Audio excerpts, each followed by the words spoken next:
This was a very different episode than what we're used to with this series. The majority of the time was spent not with Din, but with Dr. Pershing on Coruscant. We pick up right where we left off last week, and I was definitely disappointed that the Mythosaur wasn't going to be the focus of the episode. I can see why these story decisions were made, but I was still hoping that we get to learn or see a little more about it this week. Bo-Katan making the decision to hide her discovery was something that surprised me, and I'm looking forward to seeing what she does with that. We didn't spend as much time on Mandalore that I thought we would, but immediately once we leave, we get to see some exciting dogfight action between Bo and Din and Imperial TIE interceptors. At first I had the suspicion that they were just pirates in the area who had come across some Imperial starfighters, but that was eventually proved wrong. I understood why they would come after Bo-Katan in small numbers, but the bombers caught me off guard, and I'm interested to know if there was something larger at play. We don't know what's happened to Moff Gideon and his resources, so it's possible that could have been revenge for helping Din, except then it would have made more sense for them to go after him too. But the way Bo-Katan described her work against the Imperials, the bombers seemed like overkill.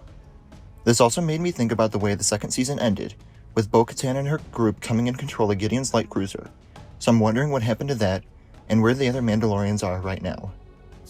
Even though it was on the short side, it was nice to have the Imperials back in a bigger way, and it made me more interested in the larger story being told this season, rather than the smaller, character-focused story we began with.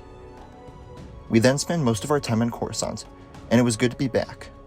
There's been a good balance in the show of new and familiar locations, but it's always fun to go back to somewhere that we know as well as Coruscant, even though it hasn't been seen in live action since Revenge of the Sith, I believe.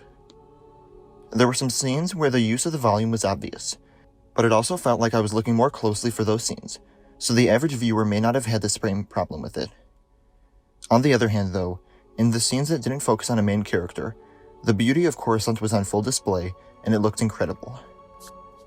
After his speech about becoming a part of the amnesty program, we get to see some of the aristocrats and how they distanced themselves from the war and choosing sides, which is similar to what we see with DJ in The Last Jedi, as well as other characters throughout the various galactic wars. Focusing on the amnesty program for much of the episode was an interesting decision, and it gave us a look at Imperials after the end of the Empire. There are a few times in Star Wars where the villain survives and has to live with what they've done, and even though none of these officers or scientists are on the same level as Darth Vader, it's still something. Of course, we're not meant to trust them completely, at least not yet, and that's something that pays off later on. Another reformed Imperial who fans can recognize from Moff Gideon's crew, who we later learn to be named Elia Kane, shows Dr. Pershing around Coruscant, and we get to see the city life and culture there at this point. Even though we saw a good amount of the planet in the prequels, it was always the Jedi Temple or the Senate building, nothing this everyday and normal where we can see real people enjoying their lives. It does a lot to flesh out the planet's culture.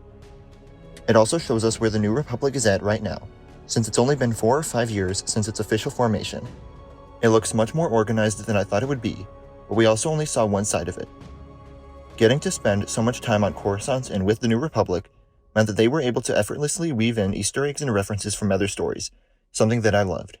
Like the Peekaboo Mate, which on its own is amazing, but I believe the first time it was ever mentioned in canon was in the High Republic books. Or something as small as Dr. Pershing saying, "It was a trap," to a Mon Calamari. Once we got to the shipyards, this was about where I started to miss the other side of the story. I'm glad it didn't distract us by cutting back and forth between storylines, but there's only so much we know or care about these former Imperials, so it was hard for me to watch them for 35 minutes. Kane's betrayal wasn't all that surprising, since I had kind of expected it from the first moment we saw her, but her spending so much time with Pershing and being nice to him did sort of lull me into a false sense of security with her. Her actions still don't make complete sense to me. She picked up some random vial in the lab, but I don't know why she needed him there to get it, or why she is willing to harm or kill Pershing later on, when he's important to whatever cloning efforts Gideon and the Empire have. It's all a bit confusing, but it makes me excited to learn in some other episode down the line. For the final scene, we go back to Din and Bo-Katan, and while I thought it was just okay, the scene will probably have more of an impact down the line in another episode. Bo-Katan technically becomes a part of the covert, although we don't know how long that will last for. I'm definitely impatient to see the Mythosaur again after its reveal last week, or at least to have her talk about it with someone, but hopefully the wait pays off. The Convert sees the return of the Empire, as they are still a force to be reckoned with in an episode that answers a few questions and leaves us with even more, earning a rating of 8 out of 10. Let me know what you thought of this episode in the comments below. Remember to like the video, and subscribe for more reviews like this. And remember to follow me on Instagram, Twitter, and TikTok. Thank you all for watching, and remember, the Force will be with you, always.